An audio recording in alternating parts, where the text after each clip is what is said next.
Loose smut of wheat, nature and recurrence of the disease. Nature means disease कैसी है, seed borne है, soil borne है, air borne है या water borne है। मीन्स डिजीज़ की शुरुआत कहाँ से होती है, ये डिजीज़ का नेचर कहलाता है। कुछ डिजीज़ ऐसी होती हैं जिनका पैथोजन सीड में सर्वाइव करते हैं, कुछ डिजीज़ ऐसी होती हैं जिनके पैथोजन सॉइल के अंदर सर्वाइव करते हैं, कुछ डिजीज़ ऐसी होती हैं जिनके पैथोजन प्लांट के साथ उगने वाले वीड्स या डेब्रिज में सर्वाइव करते हैं। इसके बिहाफ पर जो प्लांट या डिजीज़ का जो नेचर है वो अलग अलग होता है।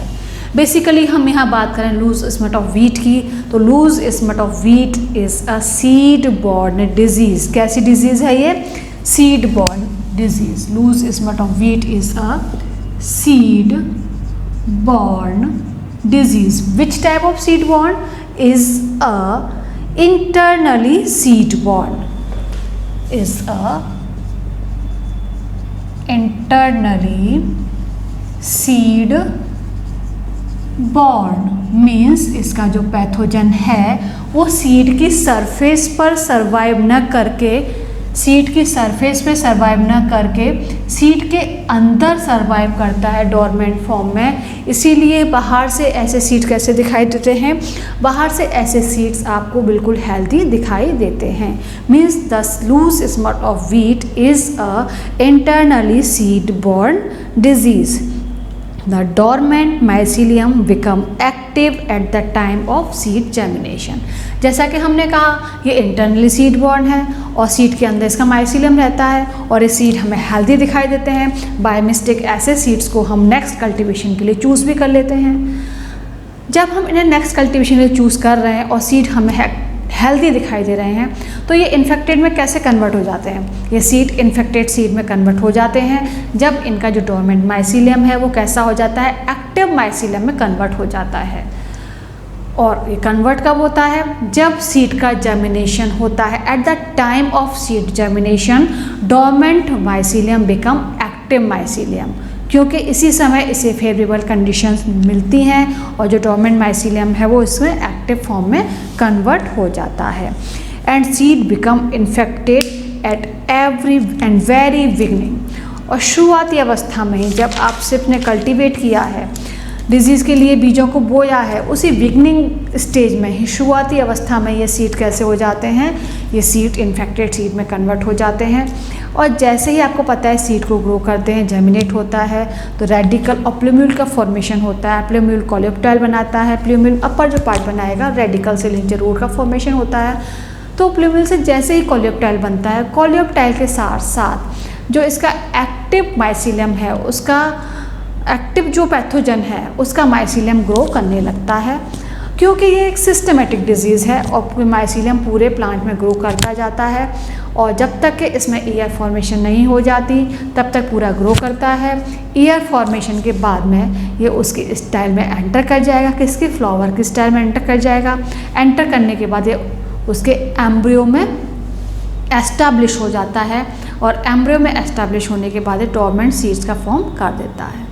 ठीक है, अगर सिचुएशन बहुत सीवियर कंडीशन है तो सीड्स की जगह इसमें स्पोर का फॉर्मेशन होता है और these spores appear in a black powdery mass और ब्लैक बॉल। दिस बॉल हम कब कहेंगे, जब ये ब्लैक पाउडर एक थिन मेम्ब्रेन से कवर्ड रहता है। But after some time this thin membrane rupture and black powder disappear from the ear and ear remain barren. जो ईयर से वो ब्लैक पाउडर खुला, जैसे मेम्ब्रेन रप्चर हुई, ब्लैक पाउडर जो है ब्लोन आउट हो जाएगा, बह जाएगा और हमें बैरन ईयर इसमें दिखाई देगी, नग्न ईयर हमें इसमें दिखाई देगी, जैसा कि मैं आपको पहले बता चुकी हूँ। तो बेसिकली अगर हम डिजीज़ की बात करें तो डिजीज़ का नेचर कैसा है, internally seed borne. Disease cycle में आप कहाँ से मेंशन करेंगे, डिजीज़ साइकिल में आप वहाँ से मेंशन करेंगे कि आपने हेल्दी सीड लिया बट उसमें इन्फेक्टेड फॉर्म में या डोरमेंट फॉर्म में माइसिलियम प्रेजेंट था, आपने उसको जर्मिनेट किया। जर्मिनेशन से क्या होगा, dormant pathogen become active, mycelium grow करेगा, कोलेप्टाइल के साथ साथ माइसिलियम पहुंचेगा और माइसिलियम ऑल पूरे जो स्टेम है स्टेम में ग्रो करेगा जब तक कि उसमें ईयर फॉर्मेशन नहीं हो। ईयर फॉर्मेशन के साथ साथ उसकी स्टाइल, फ्लावर की जो स्टाइल होगी उसमें पैथोजन एंटर करेगा और उसके एम्ब्रियो में डोरमेंट फॉर्म में एस्टैब्लिश हो जाएगा। अब इस डिजीज़ को कंट्रोल करने के मेजर क्या क्या हैं बेसिकली, ठीक है, इसको मैं और एक्सप्लेन कर देती हूँ इसको। हाँ, जैसा कि यह है डिजीज़ कॉज हुई इसके अंदर, इसमें ग्रेन की जगह क्या बना है, लूज ब्लैक पाउडर मास बना है। ये ब्लैक पाउडर मास क्या है, ये इस तरह का जो ईयर होती है वो स्मटेड ईयर है। हेल्दी ईयर में क्या होता है, इसे ग्रेन्स लगे होते हैं। ये इसके स्मट स्पोर हैं। स्मट स्पोर कैसे होते हैं, जैसा कि मैं आपको बता चुकी हूँ, डबल मेम्ब्रेन से कवर्ड रहते हैं। Exospore and inner is endospore. Exospore कैसी होती है, इकाइनुलेट होती है। जब इसका जर्मिनेशन होता है स्पोर का, तो जर्मिनेशन के समय इसमें क्या बनते हैं, बेसिडियम बनते हैं, बेसिडियम। और ये पूरा के पूरा उसमें अंदर प्लांट में स्टेम में ग्रो करेगा और ये स्पाइकलेट के पास पहुंच जाएगा। स्पाइकलेट में पहुंचने के बाद ये इसका फिर स्टिग्मा में पैथोजन आ गया। और जब इसका जर्मिनेशन हो रहा है, बेसिडियम बना है, तो बेसिडियम में क्या होता है, जैसा कि मैं पहले बता चुकी हूँ कि एक माइसीलियम या एक न्यूक्लियस में जो डिवीज़न होता है उससे जो सेल्स बनते हैं या न्यूक्लियस बनते हैं, दो तरह के न्यूक्लिया या दो तरह के सेल्स फॉर्मेशन होती हैं। Few is with positive strain and few is with negative strain. For example,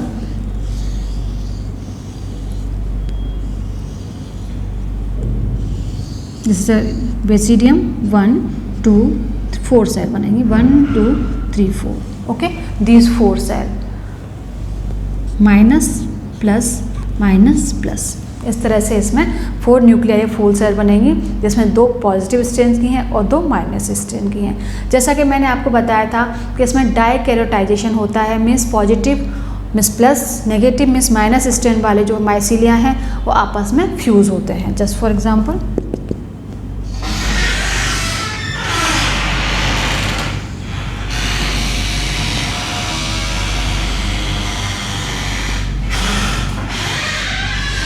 this, here is a branch of mycelium,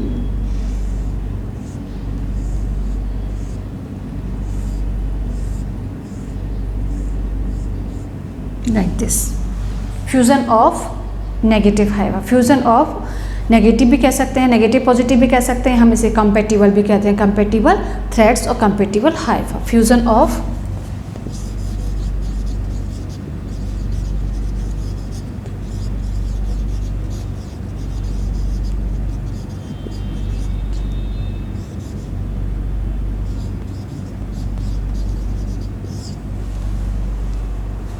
और कंपेटिबल थ्रेड्स भी कह सकते हैं। इसको हम इस तरह से एक्सप्लेन कर सकते हैं, like this, there are 2 hyphae, this is plus और दिस इज माइनस। फ्यूजन हो जाएगा, फ्यूजन के बाद क्या बनेगा, इनका डाइकैरियोटाइजेशन होगा। और डाइकैरियोटाइजेशन में जो सेल बनेंगी उसमें एक सेल में दोनों तरह के न्यूक्लियस प्रेजेंट होंगे, 2 nucleus,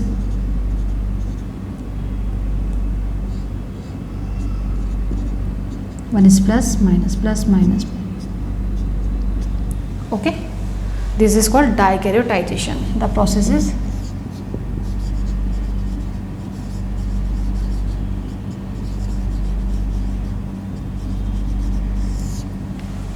dikaryotypation. Now this infection enter into the embryo of the seed.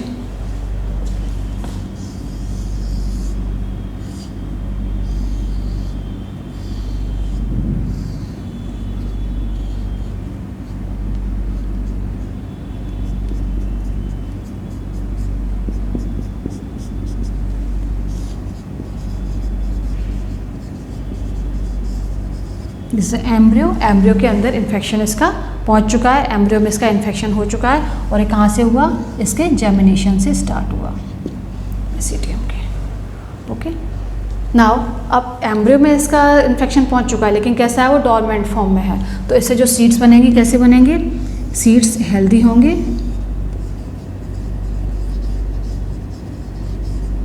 But have dormant infection या पैथोजन, ओके, जिन्हें कि आप नेक्स्ट जनरेशन के लिए यूज़ करेंगे।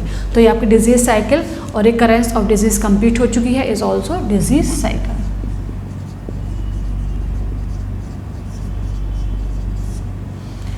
Okay, now control measures. Control कैसे करेंगे आप डिज़ीज़ को? अगर आपको पता है कि आपने अच्छे सीड्स लिए थे, उसके बावजूद भी इस डिज़ीज़ का फॉर्मेशन हो गया है, डिज़ीज़ डेवलप हो गई है, डिज़ीज़ से नुकसान हो रहा है, तो इसके लिए कुछ आपको चीज़ें ध्यान रखनी चाहिए, कुछ कंट्रोल मेजर्स माइंड में होने चाहिए जिन्हें आप अप्लाई कर सकते हैं eight the time of cultivation.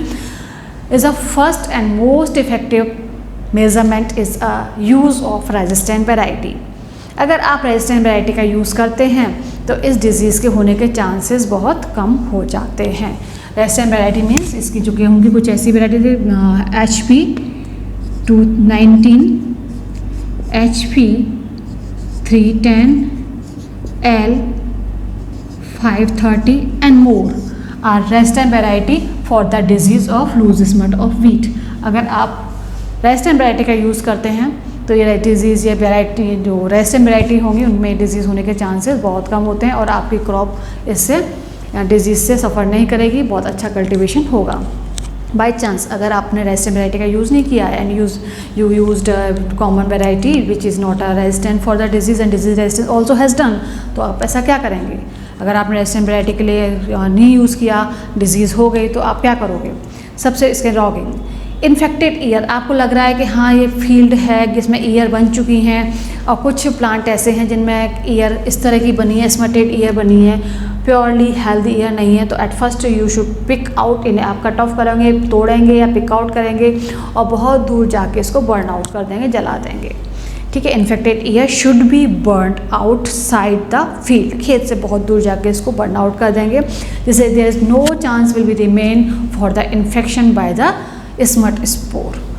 Next is seed treatment. You know seed के अंदर कैसा माइसीलियम है, कैसा पैथोजन है, डोरमेंट फॉर्म में है और ये जर्मिनेट कब होता है? एक फेवरेबल कंडीशन में ही ये जर्मिनेट होता है। इसके जर्मिनेशन की फेवरेबल कंडीशन है, अगर उस कंडीशन से पहले ही हम सीड का कुछ ट्रीटमेंट कर दिया जाए तो ये जो डोरमेंट माइसीलियम है इसके अंदर इनएक्टिव हो जाएगा ये, या इसके अंदर मर जाएगा, ख़त्म हो जाएगा, जिससे उस सीड से उस डिजीज़ के होने की पॉसिबिलिटीज़ बहुत कम हो जाएंगी। Very simple method is hot water treatment, which is hot water treatment. इस सिंपल सा मेथड है हॉट वाटर ट्रीटमेंट, जैसे बिना किसी खर्चे के आप इसको अप्लाई कर सकते हैं। हॉट वाटर ट्रीटमेंट में बेसिकली क्या करते हैं, 4 to 5 hours for a 4 to 5 hours 4 से 5 घंटे के लिए सीड्स को पानी में सोक करते हैं, भिगोते हैं, और जिस वाटर में आपने सीड्स को सोक किया है उस वाटर का टेम्परेचर होना चाहिए 26 to 30 डिग्री सेल्सियस। 26 से 30 डिग्री सेल्सियस के टेम्परेचर वाले पानी में आपने इसको 5 से 6 घंटे के लिए बीजों को भिगो के रखा। उसके बाद आप इन सीड्स को इस पानी में से निकालेंगे और दूसरे पानी में इसको ट्रांसफ़र करेंगे, उसका टेम्परेचर है 54 डिग्री सेल्सियस। यानी हॉट वाटर ट्रीटमेंट में आपको 2 तरह के पानी चाहिए, तो two types of water required. One type of water has temperature between 26 to 30 degree Celsius and second water contain the temperature 54 degree Celsius. Seeds को आपने पहले इसमें पुट किया, फॉर ये सीड्स हैं, सीड्स ऑफ व्हीट, 4 से 5 घंटे के लिए इसमें सोक किया, उसके बाद आपने इसमें इसको ट्रांसफ़र किया। बट मोस्ट इम्पॉर्टेंट फैक्टर कि जो सेकंड वाटर है उसका टेम्परेचर 54 डिग्री सेल्सियस से ज़्यादा नहीं होना चाहिए। ऐसा क्यों? क्योंकि एम्ब्रियो विल डिस्ट्रॉय और ड्राई, मर जाएगा 56 डिग्री सेल्सियस पर। जो सीड का एम्ब्रियो है, जो गेहूं का एम्ब्रियो है, वही 56 डिग्री सेल्सियस पर ख़त्म हो जाएगा, उसकी वायबिलिटी ख़त्म हो जाएगी, फिर वो जर्मिनेट नहीं हो पाएगा। कब? 56 डिग्री सेल्सियस पर ही ये ख़त्म हो जाएगा, सर्वाइव नहीं कर पाएगा। Okay, now embryo of seed 56 degree dies मर जाएगा। नेक्स्ट है सोलर ट्रीटमेंट। सोलर ट्रीटमेंट जो है इसका ये बहुत सिंपल है। ये लूथरा एंड सतारा साइंटिस्ट थे, बॉटनिस्ट थे, इन्होंने 1934 में इसको अप्लाई किया। बेसिकली पंजाब, हरियाणा जहाँ सोलर लाइट बहुत अच्छी है, राजस्थान अच्छा सनशाइन रहता है, वहाँ इस सीड अप्लाई कर सकते हैं सोलर ट्रीटमेंट को। सोलर ट्रीटमेंट में सबसे पहले क्या करते हैं, at first seeds are soaked in water. सबसे पहले हम बीजों को, जो सीड्स हैं उन्हें 4 आवर्स के लिए, 4 घंटे के लिए पानी में हम इनको भिगोते हैं। उसके बाद सोलर ओपनली, सन से ऊपर जो सन है उसके सामने ओपनली छत पर या फ्लोर पर उसको एक थिन लेयर की फॉर्म में स्प्रेड कर देते हैं और इसको ड्राइप करते हैं, सुखाते हैं। लेकिन जो सन ड्राइप का टाइम है, जो सोलर ट्रीटमेंट का टाइम है, वो टाइम है 12 AM to 4 PM। The time of solar treatment is 12 to 4 PM, 12 AM to 4 PM। तो इस तरह से अगर हम सीड्स को ट्रीट करेंगे तो सीड ट्रीटमेंट के बाद जो है इसमें बिल्कुल ही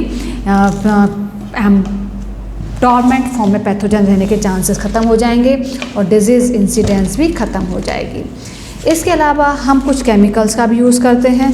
chemicals also use for the seed treatment. This chemicals is for the treatment of chemical seed should be soaked, बीजों को पानी में ही भिगो देंगे और उसके बाद इनको जो सीड्स हैं उनको केमिकल्स में रखेंगे। ये केमिकल्स हैं Spergon and Chloros. Spergon SPERGON and Chloros में इसको रखते हैं। कौन से टेम्परेचर पे? 50 degree Celsius to 72 Fahrenheit, 50 to 72 Fahrenheit पे हम रखते हैं। 50 to 72 फ़ारेनहाइट पे हम रखते हैं। मिस अगर हमको केमिकल ट्रीटमेंट करना है तो भी बीजों को पहले भिगोना पड़ेगा, सोलर ट्रीटमेंट करना है तो भी पहले बीजों को हमें भिगोना पड़ेगा और हॉट वाटर ट्रीटमेंट करना है तो भी हमें पहले बीजों को भिगोना ही पड़ेगा। इस तरह से loose smut of wheat control की जा सकती है। Now we have completed 3 diseases. One is kernel burn, flag smut, and this is a loose smut of wheat. Please do study properly.